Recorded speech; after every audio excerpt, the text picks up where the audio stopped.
Bonjour, chers élèves! Le but de cette capsule est de vous apprendre à bien écrire les terminaisons des verbes avec le son « et » tels que ER, E accent aigu ou EZ. Commençons avec la terminaison ER qui est la terminaison de verbes à l'infinitif. Par exemple, pour me détendre, j'adore peinturer. Nous observons ici le verbe peinturer qui est un verbe à l'infinitif, c'est-à-dire qu'il n'est pas accordé. Sachez aussi que les verbes à l'infinitif se retrouvent souvent après un verbe conjugué, comme dans cet exemple, adore est un verbe conjugué suivi d'un verbe à l'infinitif, et les verbes à l'infinitif sont aussi souvent précédés d'une préposition, par exemple à, de ou pour. Nous pouvons effectuer une manipulation pour confirmer qu'il s'agit de la terminaison ER, et celle-ci est de remplacer le verbe par un autre verbe à l'infinitif, par exemple mordre ou vendre. Dans cet exemple, je souhaite acheter des fraises. Je vais remplacer le verbe acheter par vendre. Je souhaite vendre des fraises. Nous voyons qu'au niveau du sens et surtout de la prononciation, cela fonctionne très bien et ça confirme donc que c'est un verbe à l'infinitif et donc une terminaison en ER pour le verbe acheter. Allons-y maintenant avec la terminaison E accent aigu qui est la terminaison de verbes au participe passé. Par exemple, Marie a rêvé à des moutons. Nous observons rêver qui est un participe passé puisqu'il est précédé de l'auxiliaire avoir a rêvé ensemble donne le passé composé. Nous pouvons effectuer la manipulation de remplacer le verbe conjugué qui est un participe passé par un autre participe passé, par exemple mordu ou vendu. Dans cette phrase, un zombie m'a attaqué.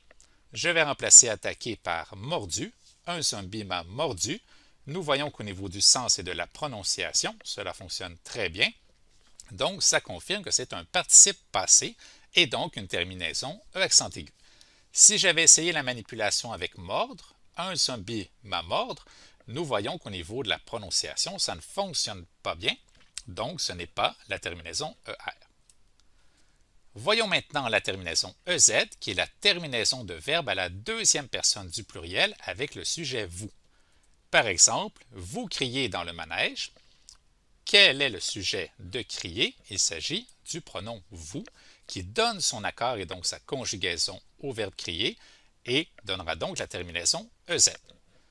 Nous pouvons observer certaines phrases comme celle-ci, rangez votre chambre s'il vous plaît, qui n'a pas le vous visible puisqu'il s'agit de l'impératif et lorsque nous sommes en impératif, le sujet est sous-entendu, mais il donnera quand même la deuxième personne du pluriel et donc la terminaison EZ.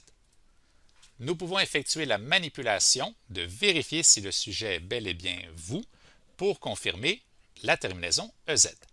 Dans cet exemple, craignez-vous les vendredis 13? Une question que j'aime me poser pour trouver le sujet est de me poser la question qui est-ce qui ou qu'est-ce qui avec la suite de la phrase.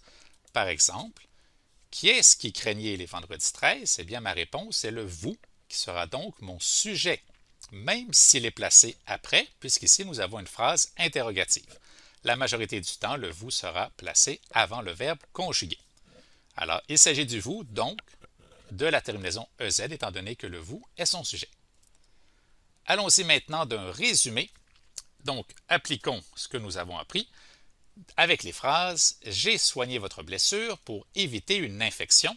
Vous me remercierez plus tard. » Alors, commençons avec le premier son « et ». J'ai soigné, je ne vois pas de vous qui pourrait être un sujet.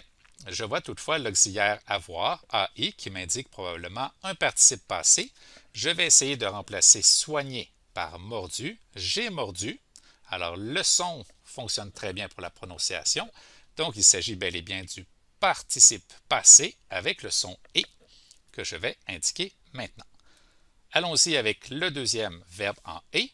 Alors, j'ai soigné votre blessure pour éviter une infection. Alors, je ne vois toujours pas de vous. Je vois cependant une préposition qui est le pour placé avant le verbe. Donc, cela indique probablement un verbe à l'infinitif. Et donc, je pourrais le remplacer par vendre. J'ai soigné votre blessure pour vendre une infection. Le sens est plutôt loufoque et cela arrive assez souvent, mais au niveau de la prononciation, pour vendre va mieux se dire que pour vendu. Alors cela confirme la présence d'un infinitif et donc d'une terminaison en ER pour le verbe éviter. Allons-y avec la troisième phrase. Vous me remercierez plus tard. J'observe un vous. Je veux toutefois confirmer s'il s'agit du sujet de remercierai. Alors, qui est-ce qui remercierait plus tard? C'est bel et bien le vous qui est mon sujet. Donc, le vous va donner la terminaison EZ à remercierai. Et voilà, vous savez maintenant comment bien écrire les terminaisons en ER, E accent aigu ou EZ pour plusieurs verbes.